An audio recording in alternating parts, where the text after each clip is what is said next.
3 in the morning. You are asleep. Deeply, finally, asleep.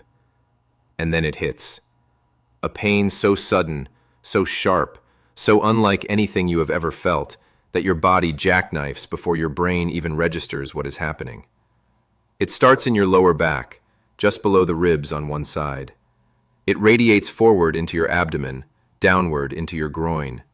You cannot sit. You cannot stand. You cannot lie still. You end up on the bathroom floor, drenched in sweat, breathing through your teeth, genuinely convinced that something inside you has ruptured. Millions of people experience this every single year, and almost every one of them ends up in the same place. An emergency room, a CT scan, a needle in the arm, painkillers that dull the edge just enough for you to stop shaking. And then, after hours of waiting and a bill that makes the pain worse, you are sent home with 2 words: drink water. That is the standard of care. Drink water and wait for the stone to pass.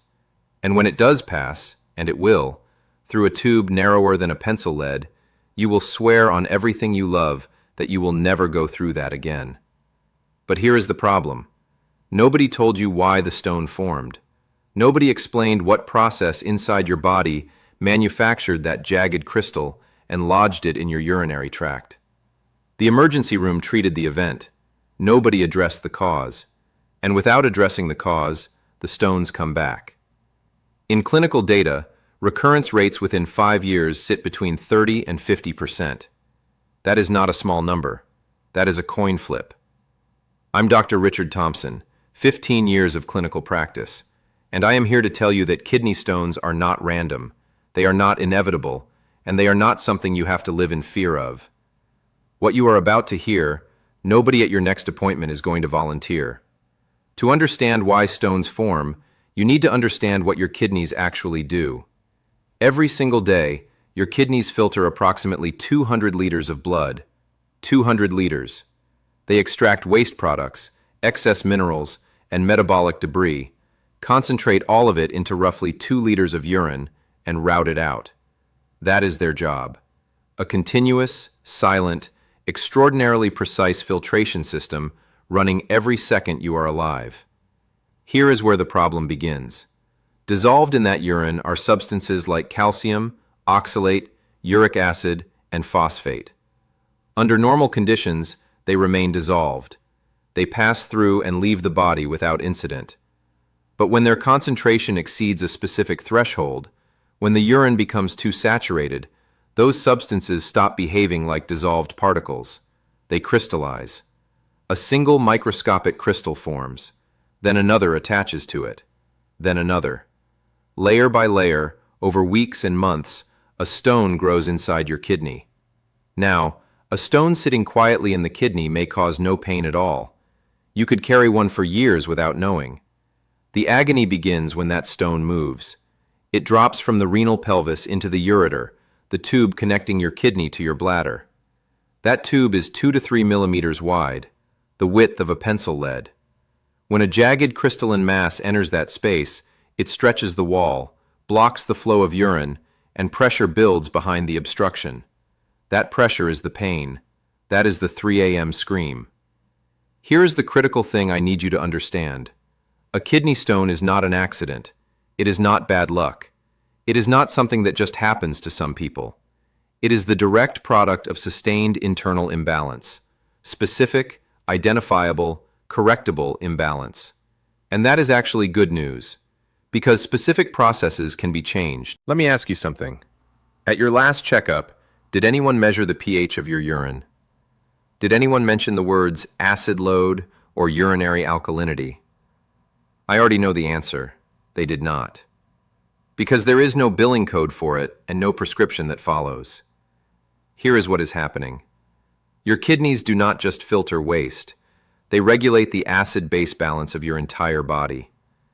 Every time you eat processed food, refined sugar, or excessive animal protein, your metabolism generates acid. The kidneys intercept that acid and dump it into the urine to protect your blood. That is their job. But when the acid load is relentless, day after day, meal after meal, the urine itself becomes chronically acidic. And acidic urine is precisely the environment where uric acid crystals form and where calcium oxalate precipitates out of solution. You are not building stones because of one bad meal. You are building them because the dietary acid load of the modern Western diet is dramatically higher than what your kidneys evolved to handle. Decades of processed food, excessive red meat, sugar, and chronic stress have pushed the system past its design limit. The fix is not complicated: alkalizing foods. And the first one will sound like a contradiction: lemon. Lemon juice is acidic in the glass, but once metabolized, it produces citrate, a compound that alkalizes urine and directly inhibits crystal formation. 1 lemon, warm water, every morning. Parsley, celery, cucumber, all alkalizing. Dandelion root tea before your main meal. 2 tablespoons per cup, steeped 20 minutes. Reduce red meat to 2 or 3 portions per week. Not 0. Just enough to lower the acid burden. And here is something that costs almost nothing and takes 5 seconds. A urine pH strip from any pharmacy. Dip it first thing in the morning. If you are consistently reading below 5.5, your internal environment is actively building stones right now. You just cannot feel it yet. I know what you are thinking. What does my gut have to do with kidney stones? Everything. And what I am about to explain is something the overwhelming majority of physicians never connect for their patients. Living in your intestines is a specific bacterium called Oxalobacter formigenes. Its sole function, its only job in your body, is to break down a compound called oxalate before it reaches your bloodstream. Oxalate is found in common everyday foods: spinach, nuts, chocolate, beets, black tea. In a healthy gut, Oxalobacter intercepts that oxalate in the intestine, degrades it, and it never enters circulation. No oxalate in the blood means no oxalate in the urine. No oxalate in the urine means no calcium oxalate stones. The system works elegantly when the microbiome is intact. Here is the problem. Antibiotics destroy Oxalobacter. A single course can wipe it out. Processed diets starve it. Gut dysbiosis displaces it. And once it is gone, the gate is open. Unprocessed oxalate floods into the bloodstream, gets filtered by the kidneys, meets calcium in the urine, and crystallizes. You are eating a spinach salad thinking you are being healthy, and your compromised gut is turning it into raw material for a kidney stone. What do? Rebuild the microbiome. Homemade sauerkraut, fermented with nothing but cabbage and salt. 2 to 3 tablespoons a day. Plain kefir every evening before bed, because the gut does its deepest repair work during sleep. Oatmeal in the morning, real oatmeal, 15 to 20 minutes on the stove, to feed the bacteria with the fiber they need to thrive. And one critical practical step: pair high oxalate foods with calcium-rich foods at the same meal. Calcium binds oxalate directly in the gut before it ever reaches the bloodstream. A glass of kefir alongside your spinach salad is not a suggestion. It is a prescription. This is not the drink 8 glasses of water lecture you have heard 100 times. This is physics. And the physics is simple. When urine is dilute, dissolved substances stay dissolved. They pass through the kidneys and leave the body without incident. When urine is concentrated, those same substances exceed their saturation point. They crystallize. That is not an opinion. That is chemistry. Concentrated urine is supersaturated urine. Supersaturated urine builds stones. Here is the part nobody explains. As we age, the brain's thirst center becomes progressively less sensitive. This is documented physiology. People over 50 routinely operate at 70 to 80% of optimal hydration without feeling thirsty at all. They are not ignoring thirst. The signal simply does not fire. They walk around all day in a mildly dehydrated state, and their kidneys are quietly concentrating urine into a stone-forming solution hour after hour. Your body gives you a real-time diagnostic tool, and it costs nothing. Urine color. Pale straw, almost clear with a faint yellow tint. That is safe. Anything darker than light yellow, you are concentrating. Anything approaching amber, you are actively building stones at that moment. But here is what matters more than total volume: timing. Most people drink nothing for 8 to 10 hours overnight. not a single sip between 11 at night and 7 in the morning. During those hours, urine sits in the kidneys, becoming progressively more concentrated. That overnight window is the peak stone-forming period. The fix is 2 glasses. 1 glass of warm water 30 minutes before bed, 1 glass immediately upon waking. You are bracketing the danger zone. Daily target, approximately 2.5 liters of fluid, adjusted for heat, activity, and body size. But do not just monitor what goes in, monitor what comes out. You should be producing roughly 2 liters of urine per day. If you are producing less, it does not matter how much you think you are drinking. You are concentrating, and concentrating is building. The fourth factor is the one that ties the other 3 together, and it operates so quietly that you will never feel it happening until the damage is done. Chronic low-grade inflammation. The same hidden process that drives age spots, gut dysfunction, and arterial plaque. It is running in your kidneys right now if you have not addressed it, and it is doing something very specific. Inside your kidneys, urine passes through a system of microscopic tubules lined with smooth epithelial cells. When those cells are healthy, the lining is slick. Crystals that form in the urine wash through without catching.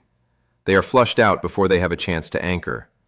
But when chronic inflammation damages that lining, the surface becomes rough, irregular, and sticky. Crystals that would have passed harmlessly now lodge in place. They seed, they grow. An inflamed tubule catches stones the way Velcro catches fabric. A healthy one lets them slide. Where does the inflammation come from? Visceral fat, chronic stress, poor sleep, insulin resistance, trans fats, processed sugar. Each one feeds the fire independently. Together, they create a sustained inflammatory state that degrades tissue throughout the body, and your kidneys are no exception. The stress connection deserves specific attention. When you are anxious, worried, or chronically sleep-deprived, your adrenal glands release cortisol. Cortisol directly increases calcium excretion through the kidneys. More calcium in the urine means more raw material for stones. Stressed people do not just feel worse, they excrete more calcium. The mechanism is direct and well documented. Here is your tool. Sit or lie down. Inhale through your nose for a count of 4. Hold for 7. Exhale slowly through your mouth for 8. 4 cycles, 2 minutes. This activates the parasympathetic nervous system, lowers circulating cortisol, and reduces the calcium load on your kidneys. Stress reduction is not a wellness luxury. It is kidney stone prevention. Treat it that way. Everything we have discussed, the acidity, the gut, the dehydration, the inflammation, converges in one place, your kitchen. What you eat determines whether your kidneys spend the day dissolving potential stones or quietly constructing them. Let me be specific. Stone-building foods to reduce or eliminate, particularly in the evening. First, hidden salt. Cheese, cured meats, canned goods, mayonnaise, store-bought bread. 100 grams of ordinary hard cheese contains as much sodium as a bag of potato chips. You do not taste it. It is masked by fat and flavor, but your kidneys see every milligram. Sodium forces calcium excretion. More salt in, more calcium dumped into the urine, more raw material for stones. Second, excessive animal protein. Red meat, pork, processed sausage. Every portion generates acid and uric acid simultaneously. 2 stone-forming pathways from a single meal. Reduce to 2 or 3 portions per week. Third, refined sugar. An evening cookie, a sweetened tea, a slice of cake. Insulin spikes drive calcium into the urine within hours. You are building stones in your sleep from what you ate at 8 p.m. Now, the foods that fight back. First, lemon juice. Daily.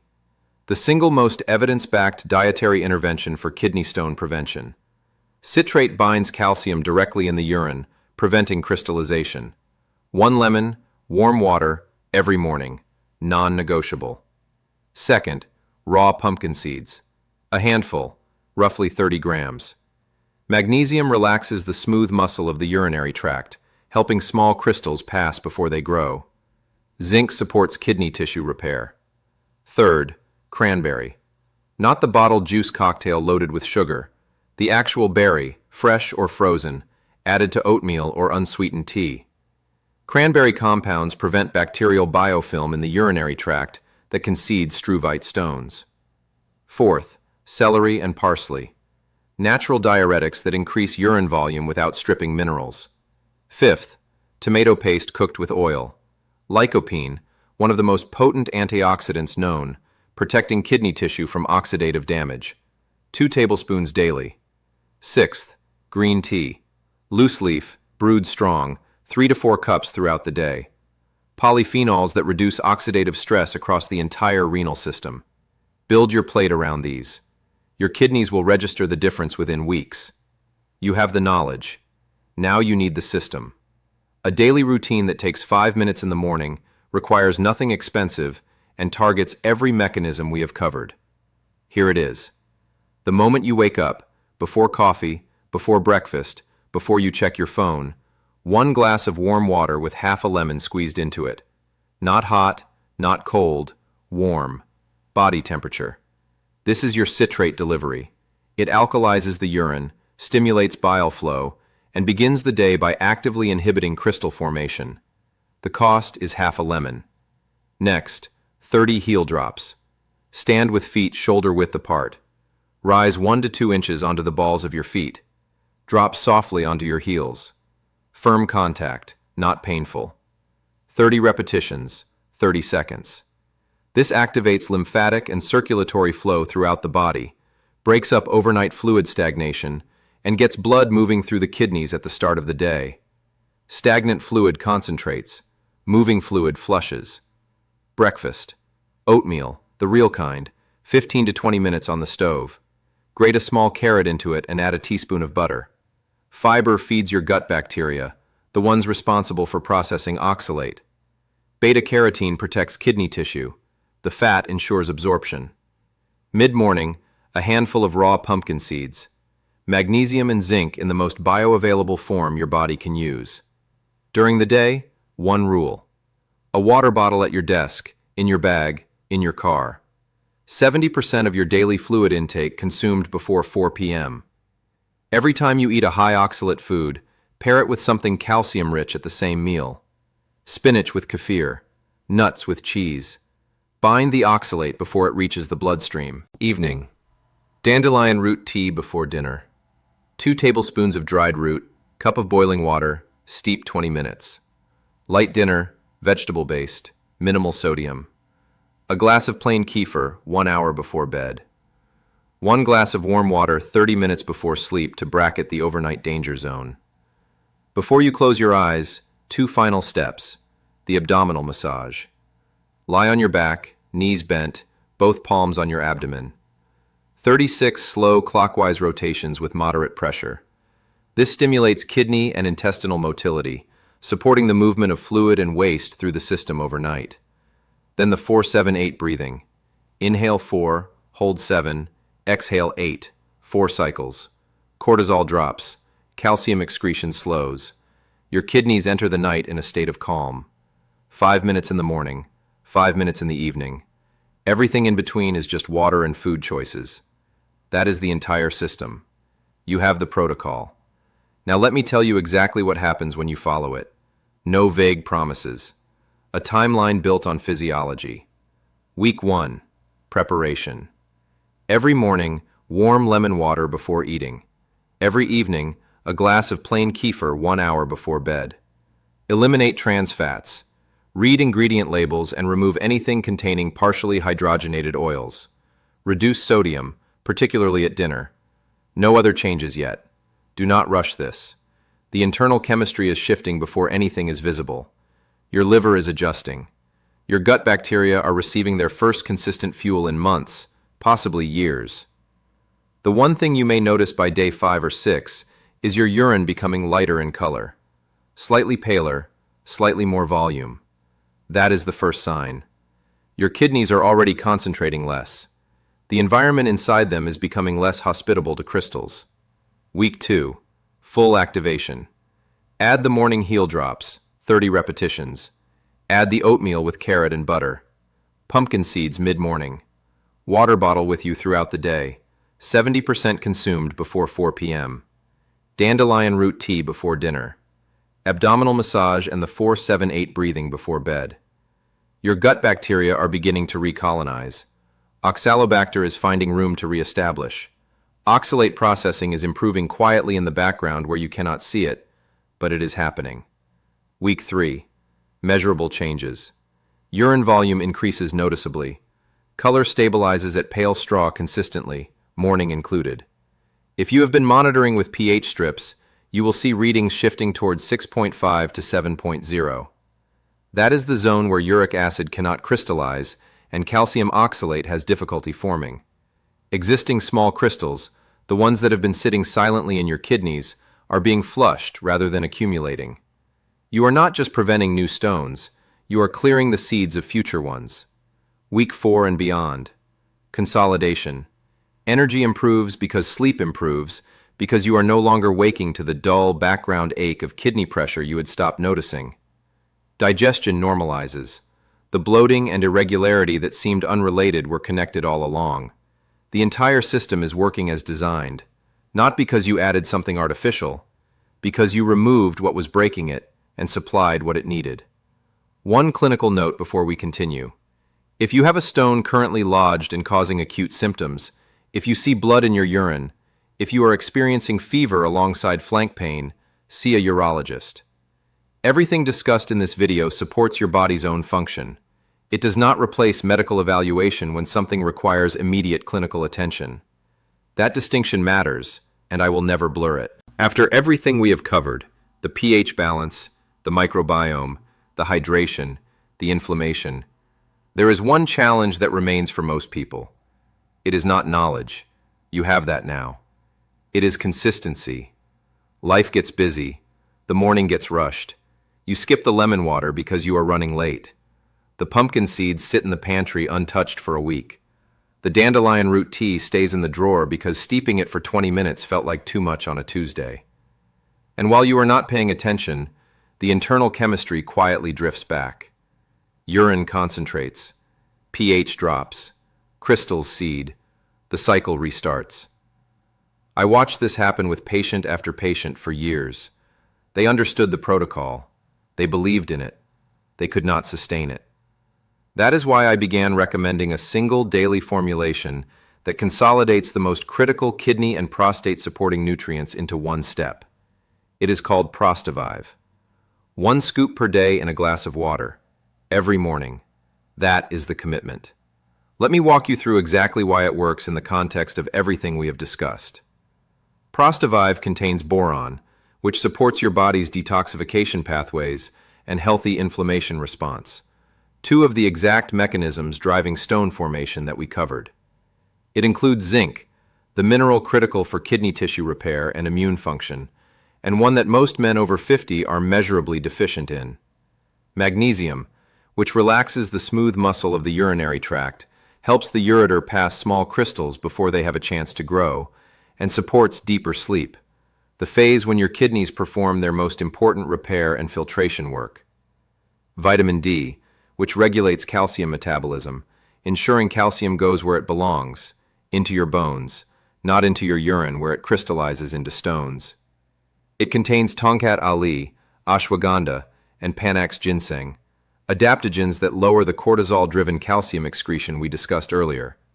Less cortisol, less calcium in the urine, fewer stones. Fenugreek and nettle root, which support urinary tract health and healthy urine flow, keeping the entire system flushed and moving the way it needs to. Maca root and artichoke extract, which promote circulation and nitric oxide production. Nitric oxide is the molecule that relaxes blood vessel walls and supports healthy blood flow to the kidneys.